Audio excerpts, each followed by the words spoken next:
What's up, folks? How are you? Hope all is well. Sitting up here, kind of relaxing. Just finished lifting some heavy appliances today, and I was saying maybe I should try to start back working out because I was looking at different parts of my body, and I was saying to myself, "Ooh, um, I have kind of slacked up a lot, just trying to maintain as a mother and used to be wife and working and stuff like that." And but I wanted to come on because I want people to understand how you can rewire your thinking. When you grow up with a lot of negativity, a lot of people um, coming at you with something to say because they are trying to find a way to bring you down because they're miserable. I wanted to share a little tip of what I do to work on that and heal that side of me because y'all don't know, people don't know how words can really affect a developing brain.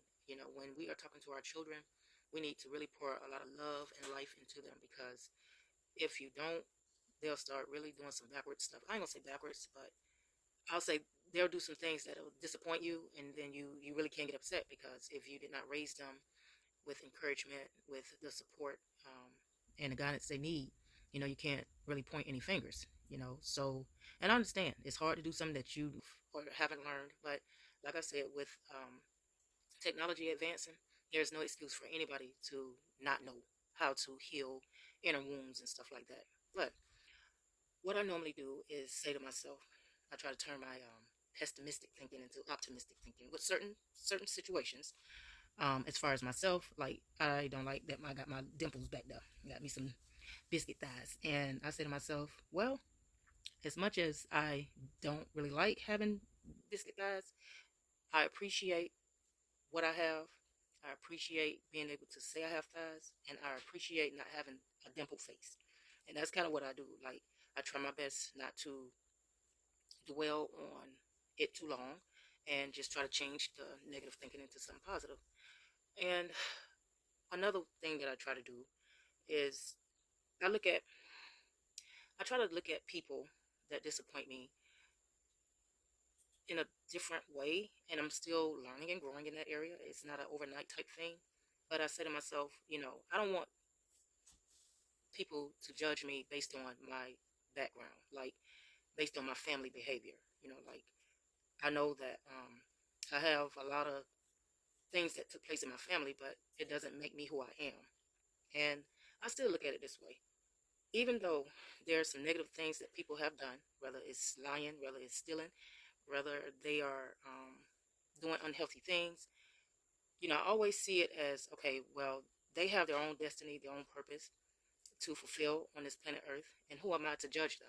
You know what I mean? Like, we're all so connected, you just wouldn't even believe it. Like, when somebody is doing drugs, as much as I can't stand seeing someone suffer with that habit, they are actually, if they're making it through it and making the money for it, they are paying the people that created the drugs, right? And so it goes from there to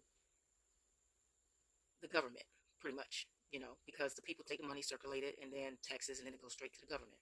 Then it get recycled back through higher ups, I guess, we can say the people that run the money and stuff like that, the Federal Reserve, and it gets circulated through their family bloodline, and that's how they get their generational wealth.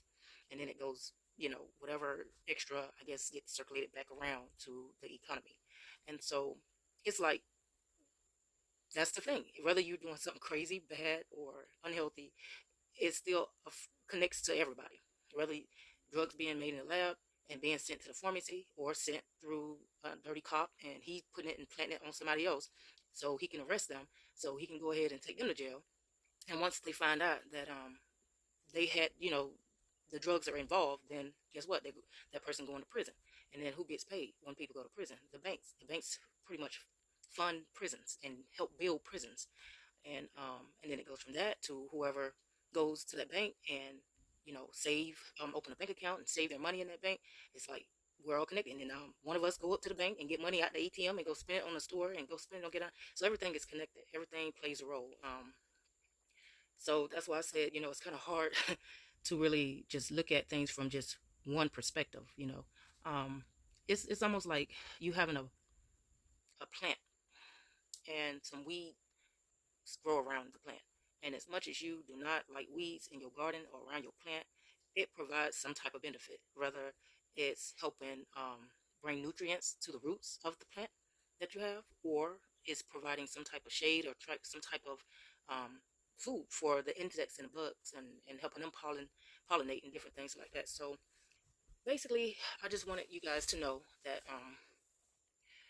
when you are, frustrated with life, frustrated with certain things, don't sit in it too long, because it's not gonna make a difference. Being angry, is just slowing up your progress. It's taking up your time. Appreciate what you have, whether you have some flaws, or whether you have weaknesses. Just appreciate what you have, because you never know what somebody will give to have what you have. I know that y'all have heard me talk about affirmations in some of my previous videos, and so I found some affirmations in the book that I always talk about, The Sacred Woman, and I want to share them with you. And I would recommend, for you, or if you have a daughter that's dealing with self-esteem issues, I would recommend that you have her recite these affirmations. It doesn't have to be daily. It can be when she's doing her hair in the mirror, her makeup. It can be when a boy is getting his hair cut or hair braided. It's just something that they can kind of use to kind of pour in the confidence that they may need. Even you can have them record it, like, and listen to it. So while they're reading, record it, record them reading and saying the affirmations. And that way they can just play it back and forth, play it back and forth. And once you do this, it'll become their norm. This is kind of what we do when we are teaching the students. We are always sticking with a routine. That's repetition. When okay, every day you come to school, you come in the morning, you put your books in a certain area, you sit in a certain area, and you get ready for the lesson. And it's repetition. When we're talking about the letters, the numbers, we always review. Just trying to keep everything refreshed. And so to make this a habit, that's what I would recommend. So basically, I'm going to just read a few of them. I'm not going to read all of them. I do recommend you get the book, or you can always research some online. They have some pretty good ones. I love listening to my headband earphones, so it puts me to sleep as I listen to some affirmations certain nights, or meditative music. So I am a sacred woman filled with the spirit of the Most High. I am a sacred woman full of love and grace. I am a sacred woman pure in state. I am a sacred woman spreading healing across the land. I am a sacred woman radiant and bright. I am a sacred woman bringing forth the light. I am a sacred woman moved only in the spirit. I am a sacred woman standing tall and strong. I am a sacred woman healthy, wealthy, and all wise. And there's a few more, but yeah, you can go ahead and say that, and then you say so be it, and you can conclude it with that, or ashe. I would say amen, but that's pretty much just calling the Egyptian god that has something totally different set up, that doesn't have anything to do with the Bible. But yeah, I would say definitely have that done. I mean, men can do it as well. It's not just a woman thing. You can say I am a sacred man.